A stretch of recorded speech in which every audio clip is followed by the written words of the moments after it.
All right, guys. So I'm here working on a Austar / Injora SCX10 clone chassis here, and so I'm just trying to. I was just trying to figure out why the front suspension has limited travel uh, for the flex, right? So, and I was blaming it on the shocks here, but it's not the shocks that's actually limiting the flex, or should I say the full travel.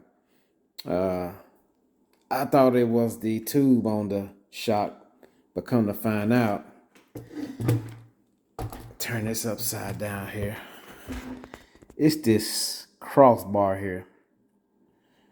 When it goes down to flex, it's touching the metal drive shaft here.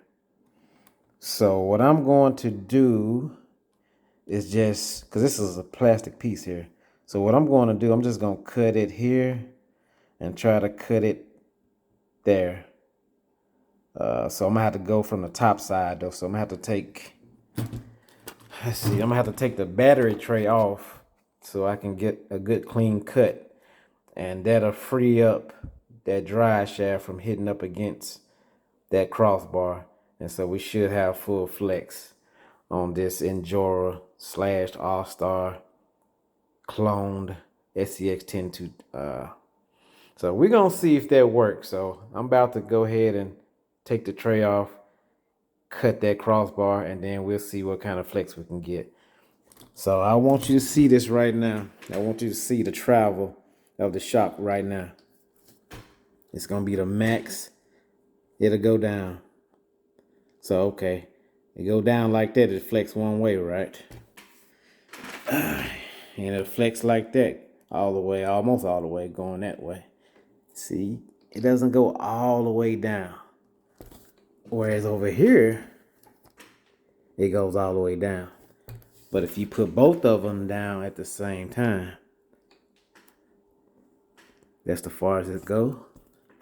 And that's the far as it goes. So we're going to cut that so we can have the full travel of the shocks. All right, guys, so I cut that piece off as you see here. I cut it off. Now, the thing about that piece was it was actually also a brace for the battery tray. And 2 screws actually went into the battery tray onto that. But I'm not worried about that because it also screws on, the battery tray also screws onto the side here. So I'm not worried about that. So really just more worried about the truck actually being able to have its full suspension travel. And so I'm gonna push it down now, and there you go. Both of them goes all the way down now. The flex on it is all the way true now. It goes all the way. So we are good now on that. So the next thing is to put the battery tray back in and see how much of a difference that makes for the battery tray to be stable, not shaky. So let me put this back on and we'll see how that looks.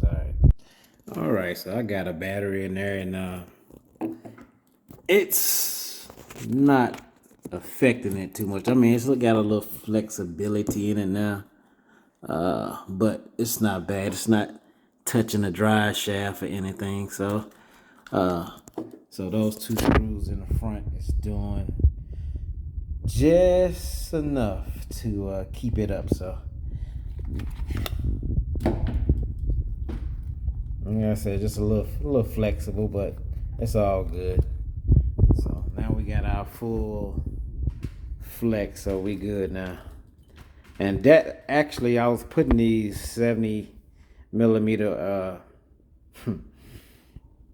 I was putting these 70 millimeter shocks on, and I couldn't get it to I couldn't get the axle to go up high enough to do that because that battery tray was in the way. So now I know. And it took me to try to put this on to figure that out. Because at first I was blaming it on the shocks.